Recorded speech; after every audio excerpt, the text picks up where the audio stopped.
हाँ तो दोस्तों, स्वागत है आपका हमारे चैनल समाजशास्त्र की बातें में।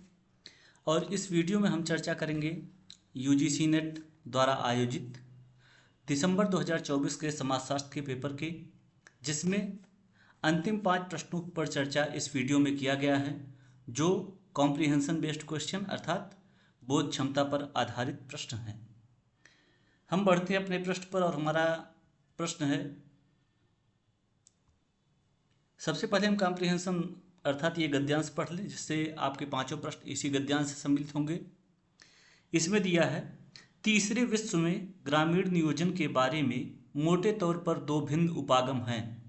सुधार उपागम, जिसका उद्देश्य निवर्तमान कृषक उत्पादन प्रणाली में कृषि विकास को प्रोत्साहित करना है, और रूपांतरण उपागम, जो कृषिकीय एवं सामाजिक संगठन के नए रूपों की स्थापना का प्रयास करता है, और यह प्रचालन उत्पादन तकनीकों तथा सामाजिक कानूनी संरचना के पैमाने के अर्थ में मौजूदा प्रणाली से आमूलचूल विच्छेद करता है।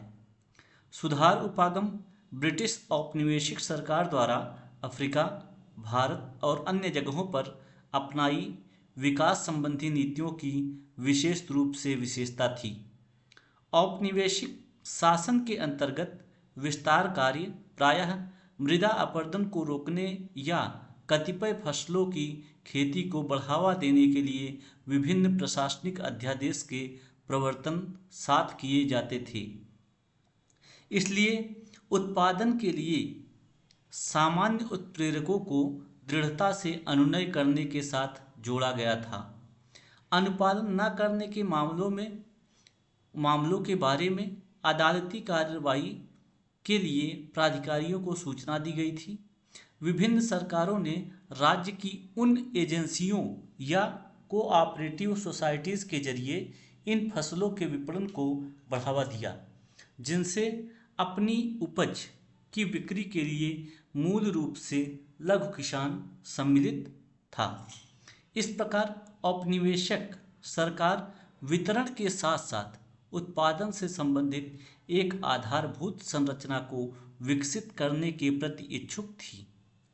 अब आते हैं अपने प्रश्न पर, और हमारा पहला प्रश्न है, औपनिवेशिक काल में सुधार उपागम का क्या उद्देश्य था?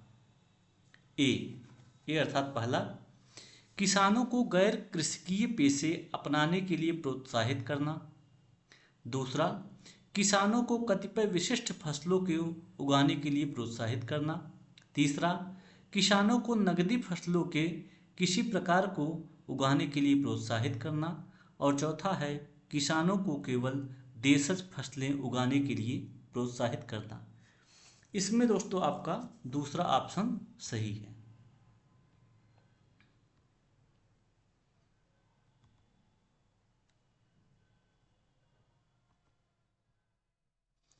अब इसका अगर हम व्याख्या में देखें तो इसका यहाँ पे दिया गया है,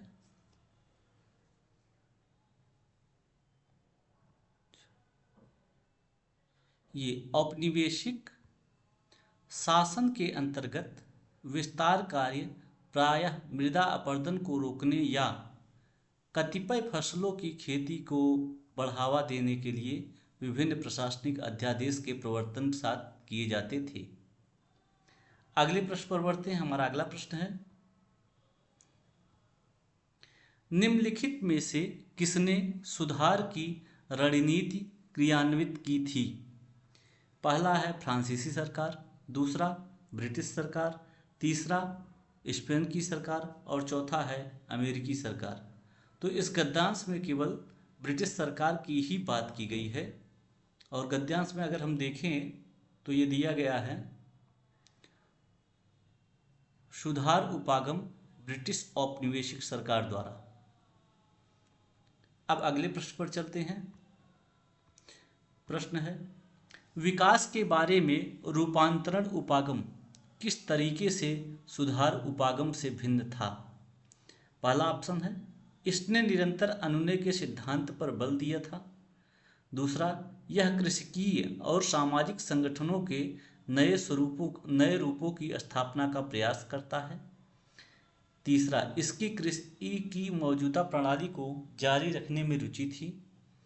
और चौथा, यह कृषि क्षेत्र के में लघु पैमाने पर प्रचारित होता है। इसमें दोस्तों आपका दूसरा ऑप्शन सही है। यह कृषकीय सामाजिक संगठनों के नए रूपों की स्थापना का प्रयास करता है। इसको देखें,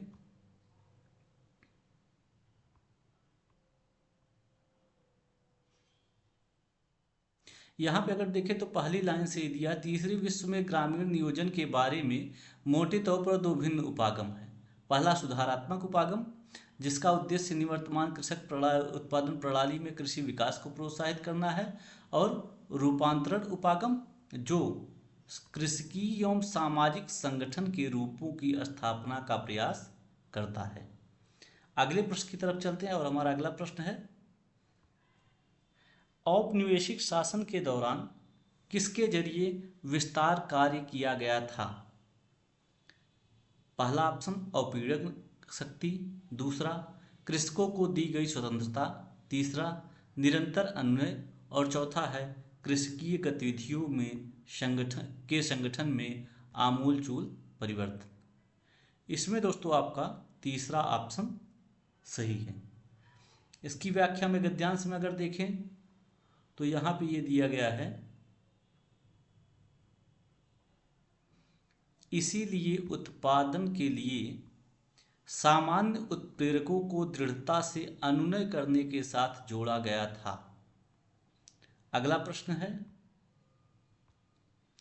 अगला और लास्ट प्रश्न है, औपनिवेशिक काल में मृदा क्षरण को कैसे रोका गया था?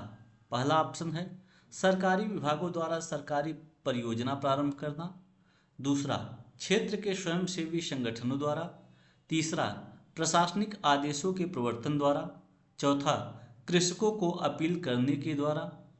इसमें दोस्तों आपका तीसरा ऑप्शन सही है, प्रशासनिक आदेशों के प्रवर्तन द्वारा। व्याख्या में देखें,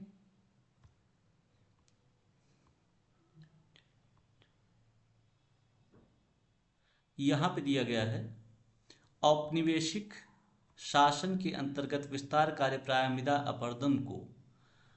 अपरदन को रोकने के लिए कतिपय फसलों की खेती को बढ़ावा देने के लिए विभिन्न प्रशासनिक आदेशों के प्रवर्तन के साथ। तो यहाँ पे इसका आंसर हो जाएगा प्रशासनिक आदेशों के प्रवर्तन द्वारा।